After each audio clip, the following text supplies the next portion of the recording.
Mga mythical creature na makikita sa Amerika. Bigfoot, isa sa pinakakilalang mythical creature sa Amerika, ay si Bigfoot, na kilala rin bilang Sasquatch. Ito ay isang malaking humanoid na may mahahaba at makapal na balahibo na umano'y nakatira sa mga gubat ng Hilagang Amerika, partikular sa mga lugar tulad ng Pacific Northwest. Chupacabra, mula sa mga kakaibang kwento sa Amerika Latin. Ang chupacabra ay isang malupit na nilalang na sinasabing nanginginain ng dugo ng mga hayop, gaya ng kambing. May iba't ibang bersyon nito sa iba't ibang bahagi ng Amerika Latina, at kamakailan lamang, may mga ulat din ito sa ilang bahagi ng Amerika. Mothman, isang bantog na urban legend mula sa Virginia. Ang Mothman ay isang humanoid na may malalaking pakpak at makapal na balahibo na sinasabing nagpapakita bago maganap ang mga trahedya o kalamidad. Ang kwento nito ay nakakuha ng pampublikong interes noong dekada 1960. Jersey Devil, kilala rin bilang Leeds Devil. Ito ay isang nilalang na may anyo ng isang halimaw na may mga pakpak ng ibon, buntot ng kabayo, at ulo ng kambing. Ang kwento nito ay may kinalaman sa isang batang babaeng isinilang ng isang Leeds family noong kolonyal na panahon, at naging isang serye ng mga kwento sa New Jersey. Wendigo. Ang Wendigo ay isang konsepto sa mga kwento ng mga natibo Amerikano, lalo na sa mga tribong Algonquian, na naglalarawan ng isang nilalang na nagiging masamang halimaw pagkatapos kumain ng laman ng kapwa-tao. Ito ay sinasabing nagiging labis ang kasakiman at gutom, na nagdudulot ng pagbabago sa pisikal na anyo. The Loveland Frog, isa itong urban legend mula sa Loveland, Ohio, kung saan sinasabing may mga humanoid frogs na umiikot sa mga ilog at lawa. Ang mga ulat tungkol sa Loveland Frog ay nagmumula mula noong dekada 1950 at nagpatuloy hanggang sa kasalukuyan. Skinwalker, mula sa mga tradisyong Navajo at iba pang mga tribo ng Amerikano, ang Skinwalker ay isang uri ng shapeshifter o nilalang na may kakayahang mag-transform sa iba't ibang anyo ng mga hayop.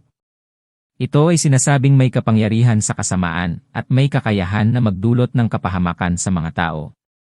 The Flatwoods Monster, kilala rin bilang Braxton County Monster. Ito ay isang kwento mula sa West Virginia kung saan sinasabing may nakita ang banyagang nilalang na may malalaking mata at balangkas ng humanoid na may malaking pakpak. Ang insidente ay nangyari noong 1952 at nagdulot ng takot sa komunidad ng Flatwoods. The Rake, isang modernong urban legend. Ang Rake ay isang humanoid na nilalang na may maitim na balat, mahabang mga kuko, at malaking mata. Ito ay sinasabing nagpapakita sa mga gabi at may kakayahan na magdulot ng takot at kaguluhan sa mga tao. Thunderbird, isa sa mga legendary creature mula sa mga katutubong Amerikano. Ang Thunderbird ay isang malaking ibon na may mga pakpak na may lawak hanggang sa 20 talampakan o higit pa. Sinasabing may kakayahan itong magdala ng kulog at kidlat at may positibong konotasyon bilang isang makapangyarihang nilalang sa ilang kultura. Momo, kilala rin bilang The Missouri Monster o Missouri Momo. Ito ay isang urban legend mula sa Missouri na naglalarawan ng isang malaking nilalang na may mukhang malaape at malalaking mata. Sinasabing ito ay nakakatakot at nagpapakita sa mga rural na lugar. The Hopkinsville Goblins, isang kwento mula sa Hopkinsville, Kentucky, kung saan sinasabing may mga maliit na humanoid na nilalang na may maitim na balat at malalaking tainga. Ito ay nauugnay sa isang insidente noong 1955 kung saan sinabi ng mga saksi na sila ay inatake ng mga ito sa kanilang tahanan. Beast of Bray Road, kilala rin bilang Bray Road Beast. Ito ay isang kwento mula sa Wisconsin na naglalarawan ng isang malaking lupin o werewolf-like creature na nagpapakita sa mga kakahuyan at rural na lugar. Ang mga ulat tungkol dito ay nagsimula noong dekada 1980 at patuloy na nagpapakulo ng imahinasyon ng mga tao. Dover Demon, isang kwento mula sa Dover, Massachusetts, na naglalarawan ng isang nilalang na may maitim na balat, mahabang mga kamay at paa, at malalaking mga mata na parang alien o humanoid. Ang insidente na ito ay nangyari noong 1977 at nagdulot ng takot sa lokal na komunidad.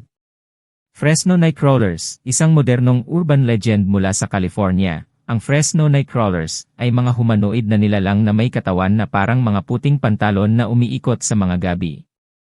Ang mga footage ng mga ito mula sa mga CCTV at video surveillance ay nagpapakita ng kanilang misteryosong paglipas. Bell Witch, isa itong kilalang kwento mula sa Tennessee noong mga early 19th century. Sinasabing ang Bell Witch ay isang malupit na espiritu na nagpapakita sa pamilya Bell na nagbabanta at nanggugulo sa kanilang buhay. Skunk Ape, kilala rin bilang Florida Bigfoot, ito ay isang uri ng Sasquatch na sinasabing nakatira sa mga palaisdaan at malalawak na gubat sa Florida. May mga ulat ng mga ebidensya at mga panigurado na nakakita ng kreatura.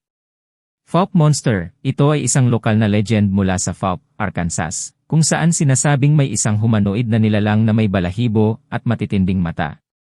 Kilala rin ito bilang Boggy Creek Monster, dahil sa mga pag-uulat ng mga nakakakita sa tabi ng Boggy Creek.